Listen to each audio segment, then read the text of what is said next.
최근 북유럽 설원 한복판에서의 에피소드 하나가 요즘 유럽군 관계자들 사이에서 계속 회자되고 있습니다. 스웨덴의 자랑이던 차륜형 자주포 아처. 한국의 K9과도 여러 차례 수주전에서 맞붙은 적이 있는 기종이고 심지어는 K9을 밀어내고 승리하기도 했던 무기입니다. 그런데 이 아처가 다름 아닌 자국 스웨덴에서 운용 중에 눈밭에 바퀴가 빠져서 옴짝달싹 못한 채 멈춰서 버리는 통에 병사들이 삽을 들고 바퀴를 파내는 일이 비일비재하다고 합니다.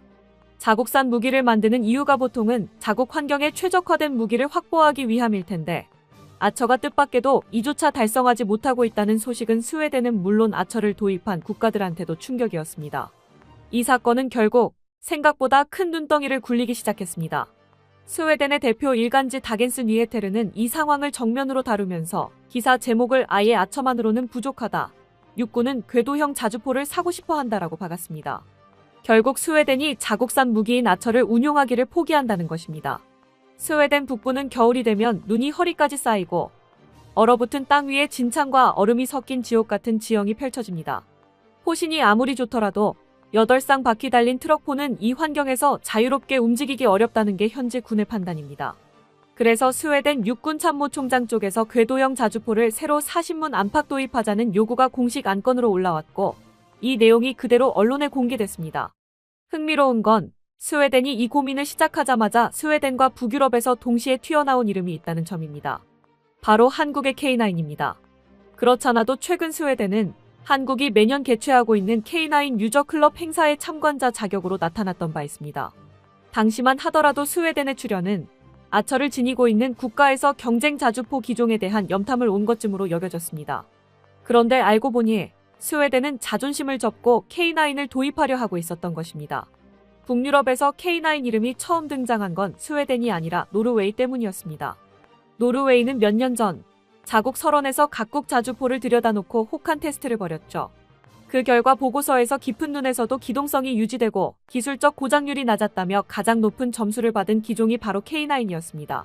이 테스트 이후 노르웨이는 독일제 자주포 대신 한국산 K9을 선택했고 2017년 23문을 시작으로 2022년에 추가 물량을 2025년에는 23문을 한 번에 더 계약하면서 결국 50문이 넘는 규모로 전력을 키우는 중입니다.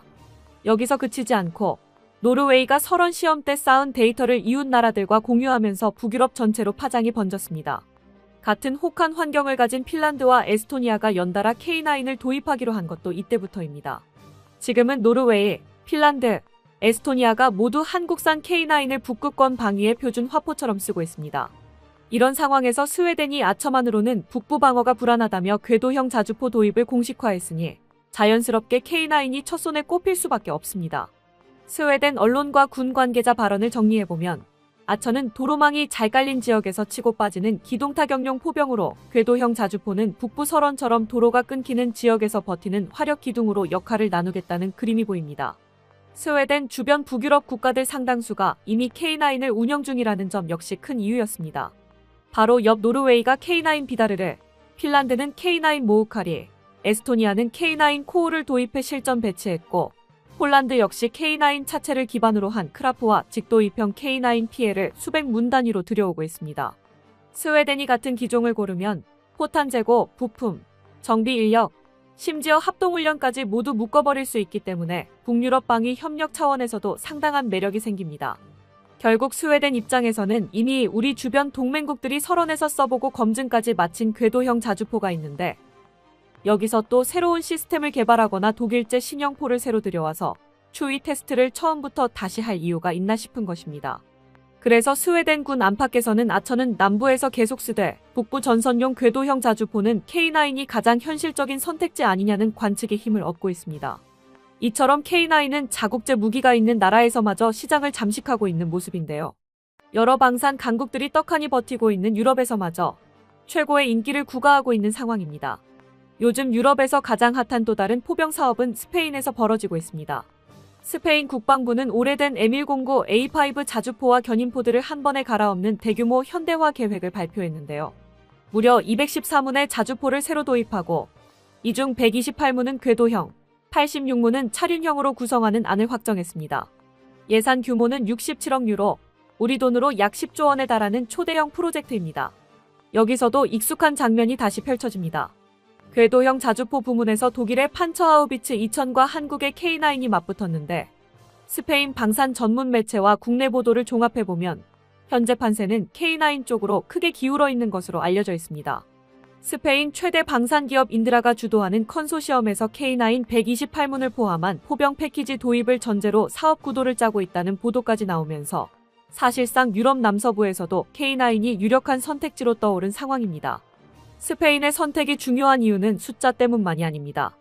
K9이 팔린 다른 국가들과 달리 스페인은 나토 남부전선의 핵심 국가입니다. 그래서 이 나라의 포병 체계가 무엇으로 바뀌느냐에 따라 나토 전체 포병 운영 표준이 사실상 같이 정리됩니다. 북쪽에 노르웨이, 핀란드, 에스토니아, 폴란드, 남서쪽에 스페인까지 K9 체계로 줄줄이 묶이게 되면 유럽에서 155mm 궤도형 자주포 쪽은 K9 중심의 사실상 표준화가 이뤄지는 그림도 가능합니다. 유럽 밖에서까지 K9의 명성은 이어지고 있습니다. 지금 이 순간 아프리카와 중동에서도 K9의 이름이 꾸준히 올라오고 있습니다. 대표적인 사례가 이집트입니다. 이집트는 2022년 한국과 약 1조 7천억에서 2조 원 규모의 K9 패키지 계약을 체결했습니다. K9 자주포뿐 아니라 K10 탄약 운반 장갑차, K11 사격지 휘차까지 한 번에 도입하고 현재 생산 라인까지 구축하는 풀 패키지 방식입니다. 이 계약이 서류에만 적힌 숫자로 끝난 것도 아닙니다. 이집트는 2025년 카이로에서 열린 이덱스 2025 방산 전시회 개막 첫날 자국 국기가 그려진 K9A1 EGY 여선 문과 K10 한 대를 사막에서 실제 기동 실사격하는 영상을 공개했습니다. 지중해 연안에서 중동과 아프리카를 동시에 바라봐야 하는 이집트 입장에서는 설원이 아니라 모래폭풍을 뚫고 나갈 수 있는 궤도형 자주포가 필요했습니다. 그런데 그 역할을 또 K9 패키지가 맡아버렸습니다. 어떻게 된 무기가 설원부터 사막까지 못 굴리는 데가 없는 겁니다. 한국방산업계 자료를 보면 2001년 이후 2024년까지 K9 자주포 수출 누적 거래액이 이미 13조 5천억 원에 이르고 최근 베트남 수출 계약까지 더하면 14조 원 이상이 됩니다. 자주포 한 종류가 이렇게까지 팔릴 수 있나 싶을 정도의 수치인데 이 중 상당수가 유럽에서 나왔고 앞으로 체결될 계약까지 합치면 비중은 더 커질 가능성이 큽니다. K9이 이 정도로 시장을 장악할 수 있었던 이유는 몇 가지로 정리해 볼 수 있습니다. 우선 기술적인 면에서 K9은 나토 155mm 표준을 정확히 맞추고 있습니다. 탄약실 용적, 약실 길이, 포신 길이 모두 나토 합동탄도 각서에 맞춰 설계되어 있어 나토 표준 155mm 포탄과 장약을 그대로 갖다 써도 탄도 성능이 유지됩니다. 유럽 국가 입장에서는 새 포탄을 따로 개발할 필요가 없고 기존 탄창에 쌓여있는 재고를 그대로 활용할 수 있다는 뜻입니다. 또 하나는 환경 적응력입니다. 노르웨이 설원에서 이미 검증된 것처럼 K9은 눈밭 늪지 비포장 도로를 가리지 않고 기동하는 궤도형 플랫폼입니다. 여기에 사막 기후에 맞게 냉각 방진 시스템을 손본 이집트형 K9A1처럼 수요국 환경에 맞춘 개량형을 빠르게 만들어주는 유연성이 결합되어 있습니다. 이런 특성은 차륜형 포와 궤도형 포 사이에서 고민하는 요즘 유럽 포병 트렌드와 딱 맞아 떨어집니다. 스웨덴의 사례를 다시 떠올려보면 이해가 쉽습니다. 도로망이 잘 깔린 지역에서는 아처 같은 트럭포가 빠른 전개와 후퇴에 유리할지 모릅니다. 그러나 도로가 끊기고 눈과 얼음, 진창이 섞이는 북부전선에서는 결국 궤도형 자주포가 버텨줘야 합니다. 그래서 스웨덴 육군이 공식적으로 아처는 계속 쓰되 설원 전용 궤도형 자주포를 별도로 갖추겠다고 선을 그은 것입니다. 이 흐름을 옆에서 지켜보는 다른 유럽 국가들의 셈법도 크게 다르지 않습니다. 이미 노르웨이와 핀란드는 K9을 북극권 주력 자주포로 삼았고 에스토니아는 예산과 병력 규모에 맞춰 중대급 전력을 맞추는 중입니다. 여기에 폴란드는 크라프 K9PL2 라인을 동시에 돌리며 동부전선을 포화 사거리 40km 이상으로 덮겠다는 계획을 세우고 있습니다. 그리고 이제 북유럽의 핵심 국가 스웨덴과 남서유럽의 스페인까지 노크를 시작하고 있습니다. 결국 K9이 차지한 시장은 한 번 수출하고 끝나는 한 건짜리 계약이 아니라 유럽 전체 포병 체계의 구조를 바꾸는 레벨로 커지고 있습니다.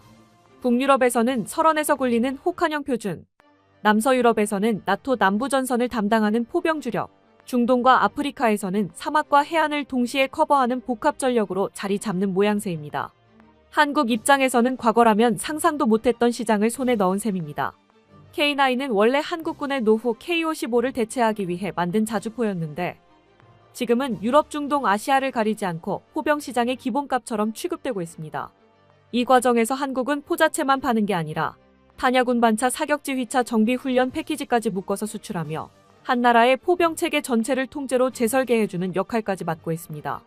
스웨덴 설원에서 바퀴 빠진 트럭포를 바라보던 북유럽 장병들의 탄식은 결과적으로 한국 방산에게는 새로운 기회가 됐습니다. 포병은 전황을 가르는 가장 투박한 무기이지만 그렇기 때문에 더더욱 믿을 수 있어야 합니다. 혹한에도, 폭염에도, 진창에도, 사막에도 버티는 포. 유럽의 설원과 중동의 사막을 동시에 점령해가는 K9의 행보는 한국이 만들어낸 그 믿을 수 있는 무기가 지금 세계 포병 지형을 어떻게 바꿔놓고 있는지 그대로 보여주고 있습니다. 끝까지 시청해주셔서 감사합니다. 도움이 되셨다면 좋아요를, 다른 이야기도 궁금하시면 구독을 눌러주세요.